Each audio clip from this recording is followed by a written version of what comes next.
Hi guys! Welcome to our channel Telugu audio stories with Maitri. నా ఛానల్‌ని ఎవరైనా ఫస్ట్ టైమ్ చూస్తున్నట్టయితే తప్పకుండా లైక్ చేయండి, షేర్ చేయండి అండ్ సబ్స్క్రైబ్ చేసుకోండి ఫ్రెండ్స్. 'అగ్నిసాక్షి ఒక ప్రేమ కథ' పార్ట్ 65. ఇక లేట్ చేయకుండా స్టోరీలోకి వెళ్ళిపోదామా ఫ్రెండ్స్? పాపం శశి ఎందుకు తనని ఏడిపిస్తారు? వేద అడుగుతుంది. అప్పుడే మరిదిగారికి సపోర్టా? వర్క్ చేస్తూ తలెత్తకుండానే అడిగాడు చైతు. మరి కాదా? మీ అంత తెలివి తనకు లేదు అంటుంది. మరి మమ్మీకి నన్ను కంట్రోల్లో ఉంచమని చెప్తాడా?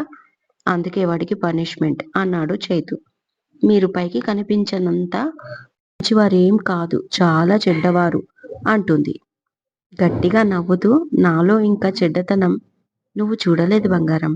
మన పెళ్ళయ్యాక అన్నీ చూపిస్తానులే అంటాడు చైతన్య. తన కళ్ళు అల్లరిగా నవ్వుతున్నాయి. చీ పొండి అంటూ కిచెన్లోకి వెళ్ళిపోతుంది వేద.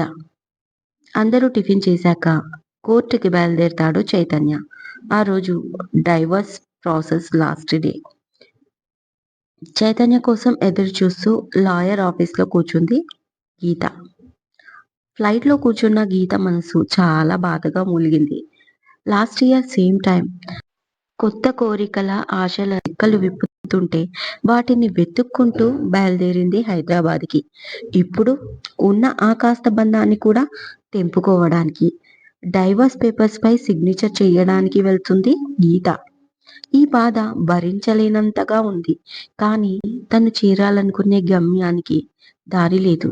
అందుకే వెనుతిరిగింది. ఒంటరిగా పంపడానికి సరోజినికి మనసు అంగీకరించలేదు. కానీ మొండితనానికి అలవాటు పడిన గీత బయలుదేరింది. కానీ తన వెనుక నెక్స్ట్ ఫ్లైట్లో ఆయుష్ వస్తున్నట్టు గీతకి తెలీదు. హోటల్లో లగేజ్ పెట్టేసి కోర్టుకు బయలుదేరింది. దారిలో తనకు తెలియకుండానే కన్నీళ్లు జారిపోతున్నాయి. మేడం, సార్ రావడానికి టైం పడుతుంది. మీరు వెయిటింగ్ రూమ్లో ఉండండి అని చెప్పాడు జూనియర్ లాయర్. ఓకే అంటూ రూమ్లోకి వెళ్ళి వెయిటింగ్ చేస్తుంది గీత. అప్పుడే లాయర్, అతని వెనకాల చైతన్య వచ్చారు. చైతన్యని చూసి తట్టుకోలేకపోయింది. ఒక్కసారిగా గుండె పిండేసినట్టుగా ఉంది గీతకి. చైతన్య లోపలికి రాగానే లేచి నించుంది. చైతన్య కనీసం తన ఫేస్ కూడా చూడకుండా పక్కనే ఉన్న చైర్లో కూర్చున్నాడు లాయర్ని విష్ చేస్తూ. కోర్టు మీ ఇద్దరికి విడాకులకు అంగీకరించి శాంక్షన్ చేసింది.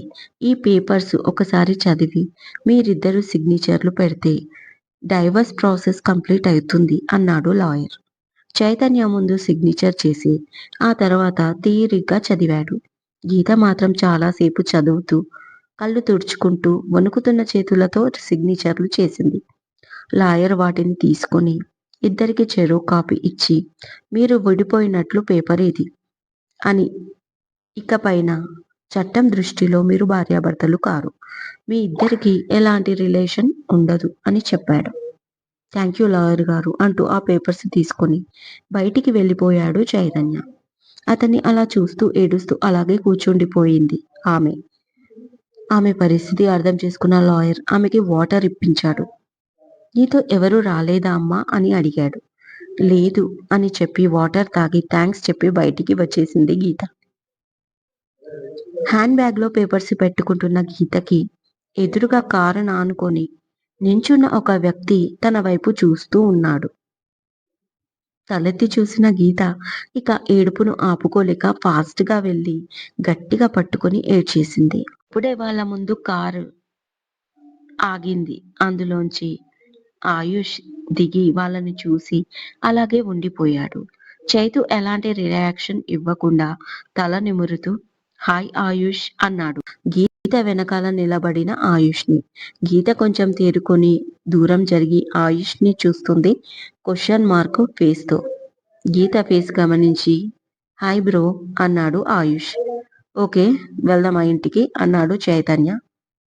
నో, నేను రిటర్న్ అవ్వాలి అంటుంది నెమ్మదిగా గీత. ఫ్లైట్ ఎప్పుడు అని అడిగాడు చైతు. 4:30కి ఈవినింగ్ అంటుంది. ఓకే, ఫ్లైట్ టైంకి ఎయిర్పోర్ట్లో దింపుతాను మీ ఇద్దరిని అన్నాడు. యూ క్యారీ ఆన్, నేను హోటల్కి వెళ్ళిపోతాను, హెడేక్గా ఉంది అంటుంది గీత.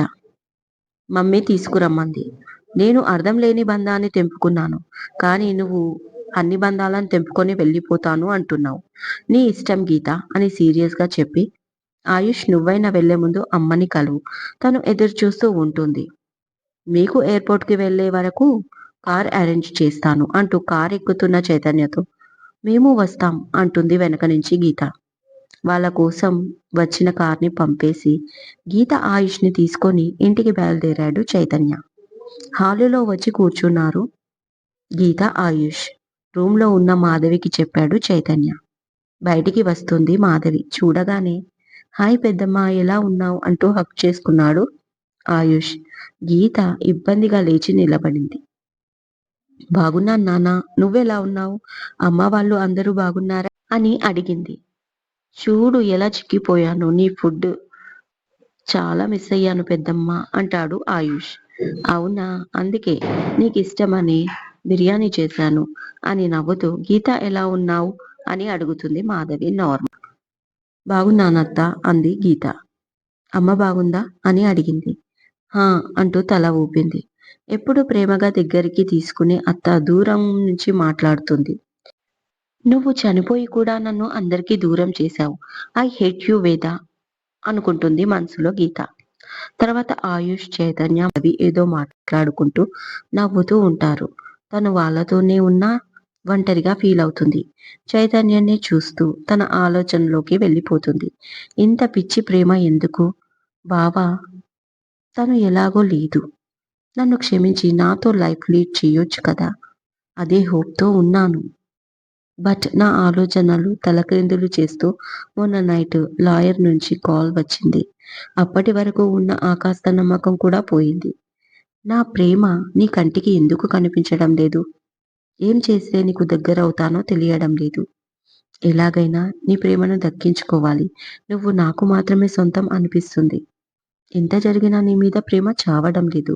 ఒక్కసారైనా ఎలాగైనా నీ ప్రేమ దక్కించుకోవాలని పంతమొస్తుంది. ఇలా తనలో తానే ఆలోచిస్తూ ఉంటుంది గీత. అప్పుడే గంగ వచ్చి అందరికీ భోజనాలకు రమ్మంటుంది. లంచ్ అవర్ అవ్వడంతో గీత, ఆయుష్ రండి తిందాం కన్నా చిన్నకి కాల్ చెయ్యి అంటుంది మాధవి. అంతలో శశి వస్తాడు. అందరూ కలిసి భోజనం చేస్తారు. గీతకి ఎప్పట్లాగానే ప్రేమగా వడ్డిస్తుంది మాధవి. శశి, చైతన్య కూడా గీతతో ఫ్రీగానే మాట్లాడతారు. తనకి చాలా రిలీఫ్‌గా ఉంటుంది. ఇలా కబుర్లు చెప్పుకుంటూ లంచ్ కంప్లీట్ చేస్తారు. హాల్‌లో కూర్చున్నాక గీత మాధవి రూమ్‌లోకి వెళ్తుంది. చైతన్య ఆఫీస్‌కి వెళ్ళిపోతాడు. నెమ్మదిగా అడుగుతాడు ఆయుష్. వేద ఎక్కడ? ఒకసారి తనని చూడాలి అని శశిని. మీరు వస్తున్నారని తెలిసి హోమ్‌కి పంపించాడు అన్నయ్య. వదినకు కూడా మీరు వస్తున్నారని తెలీదు. ఇన్‌ఫాక్ట్ అసలీ కిడ్నాప్‌లో గీతా, సరోజిని ఆంటీల హ్యాండ్ ఉన్నట్టు వదినకు తెలీదు. ఒకవేళ తెలిస్తే భయపడిపోతుంది. ఇంకా తను భయం నుంచి బయటపడలేదు. అందుకే అన్నయ్య తనకి ఏమీ తెలియకుండా జాగ్రత్త పడుతున్నాడు. అన్నయ్య తీసుకునే కేరింగ్ వల్ల కొంచెం కోలుకుంది అన్నాడు శశి. నిజంగా బ్రో గ్రేట్. తన లవ్‌లో సిన్సియారిటీనే వాళ్ళను తిరిగి దగ్గరికి చేర్చింది అన్నాడు ఆయుష్. అవును. అన్నయ్యకి వదిన అంటే చాలా ఇష్టం అన్నాడు. అయితే ఇవాళ రాదా తను? అని అడిగాడు ఆయుష్. హోమ్ నుంచి భాస్కర్ గారి ఇంటికి వెళ్తారు. చాలా రోజుల నుంచి అడుగుతుంది వదిన అంకుల్‌ని కలవాలి అని. పర్లేదు నేను నిన్ను తీసుకెళ్తాను అన్నాడు శశి. గీత మాధవి రూమ్‌లో రెస్ట్ తీసుకుంటుంది. శశి వెళ్ళి ఆయుష్, నేను బయటికి వెళ్తున్నాం అని మాధవికి చెప్పి వేద దగ్గరికి బయలుదేరుతారు ఇద్దరు. వేద టిఫిన్ చేశాక బద్రీనాథ్ ఫోన్ చేశాడు తనని హోమ్‌కి రమ్మని. ఆ మాట చైతన్యని అడిగితే ఓకే అని సెక్యూరిటీ గార్డ్స్‌తో సరియు, వేదని పంపించాడు. హోమ్‌కి వెళ్ళగానే పిల్లలందరూ పరిగెత్తుకుంటూ వచ్చారు వేద దగ్గరికి. అక్క అక్క అంటూ. చాలా రోజుల తర్వాత అందరూ చూడడంతో హ్యాపీ అయిపోయారు. వేదకైతే పాత రోజులు గుర్తుకు వచ్చి ఏడుపు వచ్చేసింది. తర్వాత పిల్లలందరికీ స్వీట్స్, ఫ్రూట్స్ పంచి చాలాసేపు ఆడుకున్నారు. సరయుకు చాలా సరదాగా అనిపించింది పిల్లలతో. పిల్లలు కొంతమంది "అక్క నిన్ను బూచోడు ఎత్తుకుపోయాడంట. ఎవరు తీసుకొచ్చారు మళ్ళీ?" అని అడిగారు అమాయకంగా. ఆ మాట విని అందరూ ఆశ్చర్యపోయారు. వేద నవ్వుతూ "మీకు ఎవరు చెప్పారు?" అని అడిగింది. "చాలా రోజులైంది కదా నువ్వు రాక, ఎందుకు రాలేదని అడిగితే నిర్మలమ్మ చెప్పింది" అని జవాబిచ్చారు. "అవును బూచోడు తీసుకెళ్ళాడు" అంది వేద కూడా. "మరి వెనక్కి ఎలా వచ్చావు?" అడిగింది ఒక పిల్ల రాక్షసి. "చైతన్య గారు ఉన్నారు కదా! ఆయన బూచోడ్ని కొట్టి మీ అక్కని వెనక్కి తీసుకొచ్చారు" అని చెప్తుంది నిర్మలమ్మ. "అవునా! ఈసారి చైతన్య గారు హోమ్‌కి వచ్చినప్పుడు మేము అందరం ఆయనకి చాక్లెట్లు ఇస్తాం. మా అక్కకి హెల్ప్ చేసినందుకు" అంటుంది ఒక పాప. "ఆయనకు చాక్లెట్ల కంపెనీ ఉంది. మీరు తింటున్నవన్నీ అక్కడి నుంచే పంపిస్తాడు. చాక్లెట్లు వద్దు. కానీ మీ అక్కనిచ్చేయండి ఆయనకి. భూచోడి గొడవ ఉండకుండా చూసుకుంటాడు" అంటుంది నిర్మలమ్మ నవ్వుతూ. ఆ మాటకి వేద సిగ్గుపడుతుంది అందంగా. "మరి మా అక్కని ఆయనకిస్తే మరి మాకు అక్క" అంటుంది ఒక పాప అమాయకంగా. "మంచిదే కదా! అప్పుడు అక్క మీకు దూరం కాదు. అక్కతో పాటు చైతన్య బాబు కూడా హోమ్‌కి వస్తాడు. ఇంకా చాక్లెట్లు ఎక్కువ వస్తాయి. మీరు బావ అని పిలవాలి చైతన్య బాబుని" అంటాడు నవ్వుతూ బాబూరావు. అక్క బావ భలే భలే! ఇది ఇంకా బావుంది అని నవ్వుతారు పిల్లలు క్లాప్స్ కొడుతూ. "బాబు అన్నా ఏంటిది?" కోపం నటిస్తూ అంది వేద. "నిజమే కదా వేద పాప! చూడు పిల్లలెంత సంతోషపడుతున్నారో" అంటాడు బాబూరావు. "అవును అక్కా! నిన్ను బావకి ఇచ్చేస్తాం" అంటూ నవ్వుతారు పిల్లలు. కాసేపటికి బద్రీనాథ్ గారు వచ్చి కాసేపు ఉండి వేద సరయుని తీసుకొని తన ఇంటికి తీసుకెళ్తాడు. లంచ్ కంప్లీట్ అయ్యాక పొద్దున్నుంచి కాల్ చేయలేదు అనుకుని వేద చైతన్యకి మెసేజ్ పెడుతుంది. "హాయ్ ఏం చేస్తున్నావు? బిజీనా?" అని. "యెస్ చాలా బిజీ. కొత్తగా పర్సనల్ సెక్రటరీని అపాయింట్ చేశాను. చాలా సెక్సీగా ఉంది తను. చూపు తిప్పలేకపోతున్నా" అని మెసేజ్ పెట్టాడు. "అవునా నమ్మొచ్చా?" అని అడిగింది. "హా! అంత నమ్మకం లేకపోతే తన పిక్స్ పంపిస్తాను చూడు" అన్నాడు. "ఛ! అప్పుడే పిక్స్ కూడా తీస్తున్నారా?" అడిగింది. "ఆ! చాలా. నా ఫోన్‌లో స్టోరేజ్ మొత్తం తగ్గిపోతుంది. అందుకే నీ పిక్స్ అన్నీ డిలీట్ చేద్దామనుకుంటున్నా" అని రిప్లై వచ్చింది. "పో నేను నీతో మాట్లాడను" అని మెసేజ్ పెట్టింది వేద కూడా. వేద తర్వాత ఆన్‌లైన్ నుంచి వెళ్ళిపోయింది. అది చూసి కాల్ చేశాడు చైతన్య. ఎంతసేపు ఫోన్ మోగుతూనే ఉంది కానీ లిఫ్ట్ చేయడం లేదు. ఇక లాభం లేదు. పర్సనల్‌గా వెళ్లి ప్రసన్నం చేసుకోవాలి దేవి గారిని అనుకోని ఉన్న కొంచెం వర్క్ కూడా కంప్లీట్ చేసుకొని బయలుదేరాడు చైతన్య భాస్కర్ ఇంటికి. మెసేజ్ పెట్టాడు. No reply. దాంతో సెక్యూరిటీ ఫోటో కూడా సెండ్ చేశాడు. అయినా తను చూడలేదు. ఇదండి ఇవాళటి ఎపిసోడ్. ఈ ఎపిసోడ్ మీకు నచ్చినట్టు అయితే నాకు కామెంట్‌లో చెప్పండి. అలాగే లైక్ చేయండి, షేర్ చేయండి, సబ్స్క్రైబ్ చేసుకోండి నా ఛానల్‌ని. మరొక మంచి ఎపిసోడ్‌తో మీ ముందు ఉంటాను. మైత్రి.